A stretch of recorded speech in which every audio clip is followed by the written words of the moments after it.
My dad was very successful, so some people called me spoiled, but it's not wrong to have everything you want if you deserve it, right? The frat boys hate us. Well, me most of all. I mean, is it really my fault that I'm one of the richest and most popular girls in school? Every time I walk by, they have to say something. Hey, princess, didn't bring your carriage to university? You weren't there to pull it, so I got my brand new, one-of-a-kind Rolls Royce. See? Makes your car look like a wagon. We always got on each other's nerves. When I saw what they did to our sorority house, I knew I would get revenge. One night, I sneaked into the frat house when none of them were there, blocked the drains and the sinks and the showers, and opened up all the taps in the house. Try going to swim practice in your own house, boys. I left the water gushing and ran out. That's when I bumped into someone, a security guard. What are you doing here after dark? Oh, I just had to drop something off. But I was cut off when the windows broke open and all the water rushed out like a dam. Oy vey. I was immediately taken to the dean's office and suspended for a week. Fine with me, I'll take the vacation. But then, as a punishment for destroying university property, I had to go and serve food at the community center. I tried to get my dad to help and get me out of it, but he was too busy. So I had to go. I had never been to that side of town, and I was terrified. It was dark and dingy, and everyone stared at me. I quickly ran to the building, and after introducing myself, I was led to the kitchen at the back to wash dishes. I'm sorry, but I've never washed dishes in my life. I don't know how. I have faith in you. Here, don't want to stain your pretty dress. My birthday is next Friday. I won't be stuck here doing dishes and get all smelly, am I? Isn't there something else I can do, like counting money? I'm really good at that. There's no money to count here. No money? Then why does this place even exist? Never mind. Look, you want to leave as soon as possible, right? The best way to do that is to start washing dishes. Go ahead. I'll watch and make sure you're doing it right. It wasn't like I had a choice, so I picked up a spoon and wait, I got drenched. OMG, you said this was supposed to be easy. It usually is. You know, it's not nice to laugh at someone's misery. True, but you gotta admit, it was pretty funny. Why are you here? Just to help out. No, I mean, what did you do to get sent here?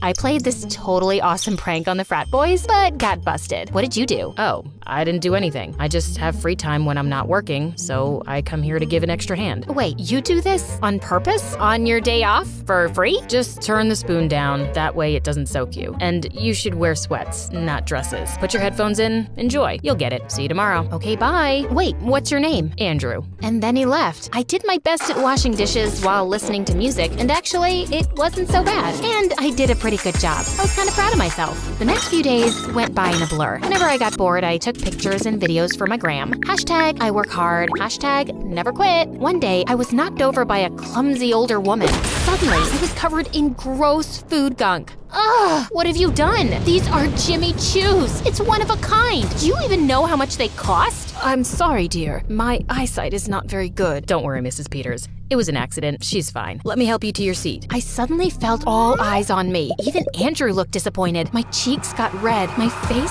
super hot. I never felt like this before. I quickly ran out and hid in a back corner of the kitchen. That's when a small hand tapped my hand. It's just a little curry. You can wash it off, and your shoes will look brand new. These are expensive. The color, you won't understand. Are you one of the people we serve? Where are your parents? No, I'm Joey. Mommy's busy at work and Drew's my neighbor. He brings me here to make sure I'm not alone, so my mom doesn't need to pay for a babysitter. He asked me to check on you, make sure you're okay. He did? I can't believe I just yelled at that old lady. Why does he even care how I feel? I don't know. I don't think I belong here. He told me you're a rich girl. You're only here because you got in trouble. I couldn't be mad. It was true. But deep down, for some reason, it hurt. That's what he thought of me? I guess the question was, why did I even care what Andrew thought of me? At the end of the day, I decided to talk to him. Andrew, I'm really sorry. Look, Rue, it's one thing to not want to do dishes, but these people need help. You come to work parading your diamond earrings in front of people who can't even afford to eat. I asked you not to dress like that. I did stop dressing up, and not that you need to know, but these are my mother's. She lives far away,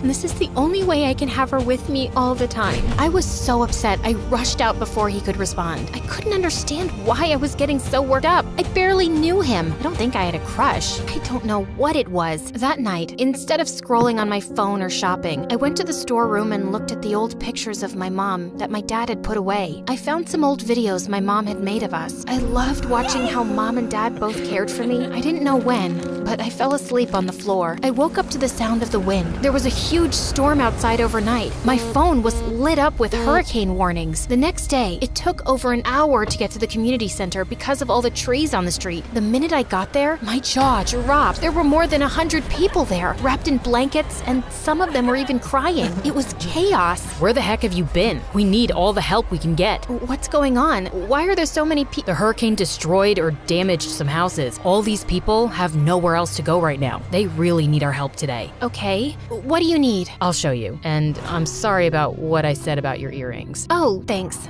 I'm sorry too. Okay, let's get to work. Again, I wasn't sure why it felt so good that he apologized and things were okay between us, but there was no time to think about it. I focused on trying to help the people around me. Most of them were older people and children. I ran around with the other volunteers and served hot food and drinks, gave blankets, and dry clothes for them to change into. I was giving a cup of soup to an old lady when Joey tugged on my shirt. Joey, did something happen to your house too? Yeah, the storm hurt it. More and more people kept coming. The food trucks can't get here because of the storm. We're gonna run out of food and space. I looked around at the crowd and felt my heart breaking. I knew I had to do something to help. So I decided to take all of them home. I had more than enough space and so much food. It would only be for a couple of days. Dad will be proud of me for helping. At home, with the help of all the volunteers, I was finally able to make everyone feel safe and warm. But that didn't last long because when Dad came storming in, he looked pissed. What is going on here? I immediately took him into his office to explain. After I told him everything, I thought he would be happy. What is wrong with you? I want them out of my house. Now, I don't care where they go, but they can't stay here. Are you for real? These people need help. If Mom was here, she'd help. This isn't a shelter. Get them out. Fine, have it your way. I'll take them to a hotel. Well, I'm not paying a single penny. You don't have to. I've been saving my money so I could go on a trip to Paris with a sorority when we graduate. You're going to give away all your money to these people you don't even know? I'll save my monthly allowance. That's money for you, not strangers. There will be no more allowances if this is how you're going to spend it. What about graduation? You said you'd help me. You know how much going there means to me. Not if you give all your money away. I couldn't believe how cold-hearted he had become. All I wanted to do was get out of there. So I arranged for all the people to travel to a hotel close by, hiring 2 buses. I sat in the back where Andrew joined me. I overheard the argument with your dad. I was trying to find the bathroom and got lost. Your house is really confusing. I'm sorry things got so bad between you two. I can't believe he changed so much. I guess that's what you must think of all rich people. Joey told me that's what you call me. I shouldn't have judged you. You're going out of your way to help these people you don't even know with your own money. Sorry about your Paris trip. That sounded like it would have been fun. The other girls wanted to go for fun, but for me, never mind. It's okay. This is more important. We finally arrived at the hotel, and I went straight to the manager and spoke to him. He was more than willing to help, but he informed me that he had limited rooms left and that the money I had wouldn't be enough to cover an entire week of their stay and food. He needed to pay his staff. My mind went blank. What should I do now? I tried not to freak out in front of everyone who was looking at me for answers. And then I saw the mirror and I saw my diamond earrings, my mom's earrings. Here, will this do, please? My puppy dog eyes worked because he agreed. All of these people finally had a place to stay, warm and safe for a while, till we figured something out. Joey's mom hugged me so tight. I started crying because I hadn't been hugged like that in a long time. All of it got too overwhelming and I excused myself and stepped out. You okay? Not used to so many compliments? No, it's just I thought of my mom. I'm sorry. When did she? What? Oh, no. She had to leave last year after her and my dad got divorced. She went back to Paris where her family lives. I want to go see her. Dad won't help me with it, and she can't afford it, so I was saving. I know it looks like I have money, but it's all my dad's. This was really selfless of you. Thanks. He went back in to help everyone get settled, and then I realized why he was different from any other boy I had liked before. I actually cared what he thought of me. The other boys were all the same. They all only cared about how they looked and never did anything for anyone else. Andrew was not like anyone I knew before. The next few days went by super fast as the volunteers and I were busy helping the hotel maids and cooks since we brought so many people. One day, Andrew came up to me and handed me an envelope. When I told everyone about what you gave up to help them, they set up an online fund for your Paris trip. Happy birthday, Rue. Wait, What? In all the chaos, I hadn't even realized it was my birthday. I can't believe he remembered. I wanted nothing more in the world than to go to Paris and see my mom, but I couldn't accept the money when all the people here still needed so much help. So I gave it all to the shelter to fix all the damaged homes. On our last day at the hotel, as we were all getting ready to leave in the lobby, Joey ran up to me with a newspaper in hand. Look, Lou, it's you! And he was right. Right there in the newspaper was a picture of me and the story about how I helped so many people and what I gave up to do it. I was shocked. I always wanted to be famous, but I never thought it would be from something like this. Thank you so much, sweetheart. You're like an angel who came and saved us. So we all wanted to do something for you too. Oh, no, please. The donation was for you. She's not talking about those donations. She's talking about these donations. Andrew opened the lobby door, and outside were hundreds of people from town who heard about what happened and what I did. They were all leaving donations for my trip. You helped people, so people helped you back. All of a sudden, people began to applaud for me, and so that's how a shallow, spoiled girl became a criminal, and then something more. And I even got a little extra to bring a friend along. Come on, Andrew.